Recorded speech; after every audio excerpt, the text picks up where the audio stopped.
Bonjour, je m'appelle Grégory Turpin, je suis chanteur et à l'âge de 15 ans, j'ai fait une expérience qui a complètement changé ma vie.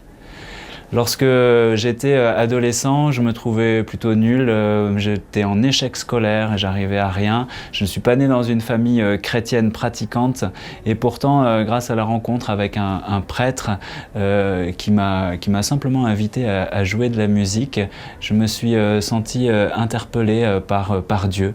Dieu, est-ce que tu existes? Et j'ai fait cette expérience assez forte que Dieu existait, mais plus que ça, qu'il voulait le meilleur pour moi. Et à l'âge de 18 ans, je décide de rentrer dans une communauté religieuse, dans un couvent, où je vais vivre pendant 1 an, profondément heureux. Je vais découvrir ce qu'est la prière et la vie spirituelle, et c'est formidable. Sauf qu'au bout d'1 an, ma santé ne me permet plus de suivre le rythme de cette communauté. Et du coup, je vais devoir quitter. Alors je commence à en vouloir à Dieu, parce que souvent, en fait, Dieu, on lui explique ce qu'il doit faire pour nous. Et on ne se laisse pas guider. Pourtant, il veut le meilleur pour nous, mais on est un peu perturbé quand on n'arrive pas à comprendre. Et je me suis éloigné, j'ai commencé à utiliser le don que j'avais reçu, c'est-à-dire la chanson pour gagner ma vie, à sortir de plus en plus, à faire la fête, et la réussite aidant, l'argent arrivant, et ben je m'éloigne complètement de Dieu.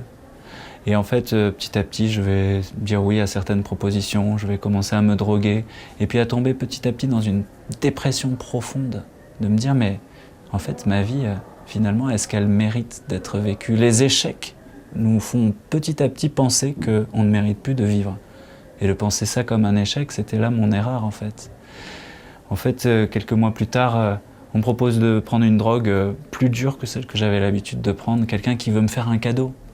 Et là, je prends conscience que si je dis oui, en fait, je ne pourrai plus jamais dire non. Et là, pour la première fois, j'ai la force et la volonté de dire non. Je rentre chez moi et puis je me mets à hurler vers Dieu et à dire mais Seigneur, en fait, qu'est-ce que tu attends de moi? Moi, j'ai envie d'être heureux aujourd'hui, pas dans 10 ans, aujourd'hui. Et en priant, j'en voulais à Dieu. Je disais mais pourquoi t'es parti? En fait, je m'étais pas rendu compte que c'était pas lui qui s'était éloigné de moi, mais que c'est moi, par mes actes, mon comportement, tout ce que je faisais de mal, je m'étais éloigné de lui et de ce qui me rendait profondément heureux. Alors petit à petit, je suis revenu vers lui, grâce à une chose, un cadeau que Dieu nous fait, la confession. Chaque mois, j'allais trouver un prêtre pour dire tout ce que j'avais fait. J'avais besoin d'être pardonné. J'avais besoin petit à petit d'apprendre aussi à me pardonner, le mal que j'avais fait et le mal que je m'étais fait. Et petit à petit, j'ai commencé à découvrir qui j'étais vraiment. Et en découvrant celui que l'on est, en fait, on répond à l'appel de Dieu.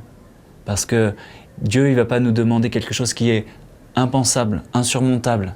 Il va nous demander de devenir pleinement nous-mêmes. En fait, ce que je voudrais dire à des gens qui n'ont pas encore rencontré Jésus, c'est que Jésus, ce n'est pas une opinion.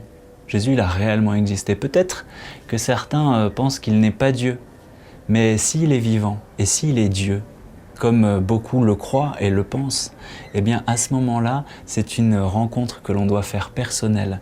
Et ce que je souhaite à chacun, c'est de faire cette rencontre personnelle, d'expérimenter que Dieu est vraiment vivant et qu'il veut ce qu'il y a de meilleur pour chacun de nous. Ça, c'est quelque chose que l'on va pouvoir vivre si on reste ouvert, attentif à sa présence dans nos vies. Dieu, il ne nous forcera jamais, il nous laissera une totale liberté parce que son amour nous laisse libres. Et j'espère que chacun pourra faire un jour cette expérience.